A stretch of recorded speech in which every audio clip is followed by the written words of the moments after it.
বিয়ে হয়েছিল, আর ও না বাইরে চলে গেছিল। বাইরে চলে যাওয়ার পরে না আমি তোমাকে বিয়ে করেই। কি এত বড় ধোকা দিচ্ছিস আমারে তুই? হ্যাঁ, আমি ভাবছিলাম তোর বিয়ে হয় না, এই জন্য তোকে বিয়ে করছি। এই জায়গায় থাকি কত সুন্দর হবে, কত শান্তি ভাবে থাকি এই জায়গাতে। আর তুই তোর আগেও বিয়ে করছিস, আর তুই তোর স্বামীকে ধোকা দিছিস। তুই তো একটু নষ্টা মহিলা রে, তুই তো আমি চিনতে পারি। তুই চুপ কর। তুই আমারে এতগুলা দিন ঘুরাইছিস, এতগুলা বছর তুই ঘুরাইছিস, আমার টাকায় ফ্ল্যাট কিনছিস, এই ফ্ল্যাটে তুই থাকিস, অথচ এই ফ্ল্যাটের ঠিকানা তুই আমার দেশ নাই, তুই আমারে অন্য একটা ফ্ল্যাটের ঠিকানা দিছিস। আমি বিদেশ থেকে আসার পরে তোকে পাগলের মতো খুঁজছি, যেই ঠিকানা দিছিস ওই জায়গায় গেছি, ওই জায়গায় নাকি তুই থাকিসই না। তাদের কাছ থেকে খুব কষ্ট করে ঠিকানা নিয়ে তোর এইখানে আমি খুঁজে বের করছি। এই তুই বিদেশিদের কি মনে করিস, প্রবাসীদের কি মনে করিস? টাকা কামাই করা মেশিন, মেশিন যে চাইলি আর টাকা তোকে দিয়ে দিল। আমি আমার জীবনটা বাজি রেখে ওইখানে কষ্ট করছি, আমি জেল পর্যন্ত হারছি, দিনের পর দিন আমি না খেয়ে থাকছি, রাত দিন 24 ঘন্টার মধ্যে আমি 22 ঘন্টা ডিউটি করছি, মাত্র 2 ঘন্টা আমি ঘুমাইছি। আমার এত কষ্টের টাকা তুই মেয়ে সব কিছু ধ্বংস করে দিছিস।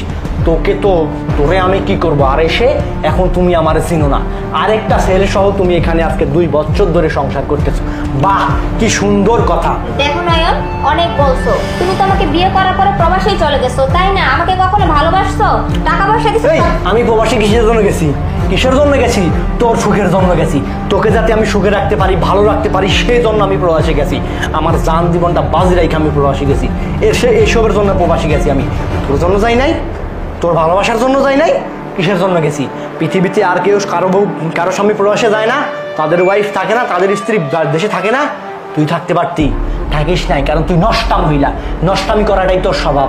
তুই ওর সাথে আসিস, আমার সাথে আসিস, কালকে আরেকজনের সাথে থাকবি, এটাই তোর স্বভাব। তুই আমার যত টাকা দিছিস সব টাকা ফেরত দিবি। তোকে আমি ডিভোর্স তো দিবই, তুই আমার সব টাকা ফেরত দিবি, নাহলে তুই আমার কি পুলিশে দিবি? আমি তোকে পুলিশে দিব। তোমার যা করার তুমি করে নিও, এখন বের হও। সিনেমা আমি বুঝতে পারতেছি না, আমি স্বপ্নে এরকম ভুল করছি নাকি, আমি মানতে পারতেছি না যে তোমার মতন মেয়েকে আমি বিয়ে করছিলাম। বিশ্বাস করে দাও ওরা। আরে আশিক, তুমি আমার কথা শোনো, আমি তো এখন শুধু তোমাকেই ভালোবাসি, তাই না? 2 বছর ধরে আমি তোমার সাথেই আছি। বলো, আমি সত্যি তোমাকে খুব ভালোবাসি, আমি তোমাকে ছাড়া থাকতে পারবো না। আচ্ছা, তুই আমাকে ভালোবাসিস? হ্যাঁ, তুই আমাকে ভালোবাসিস না, তাহলে আগে কথা ঠিকই বলতি। তুই আগে বিয়ে করছিস না, এই কথা আমাকে বলতি। তুই আমাকে কিচ্ছু বলিস না, কি তুই একটা সাধারণ মেয়ে ছিলি? হ্যাঁ, সাধারণ মেয়ে তুই একটা। তুই যা, এই মুহূর্তে এরকম থেকে বেড়ে যাবি। আশিক, তুমি কি বলতেছো? তুই এখন আমার সাথে যাবি, আমার সমস্ত টাকার হিসাব তুই দিবি, তারপরে তোকে আমি ছাড়বো, না হলে তোকে আমি পুলিশে দিব। চল তুই।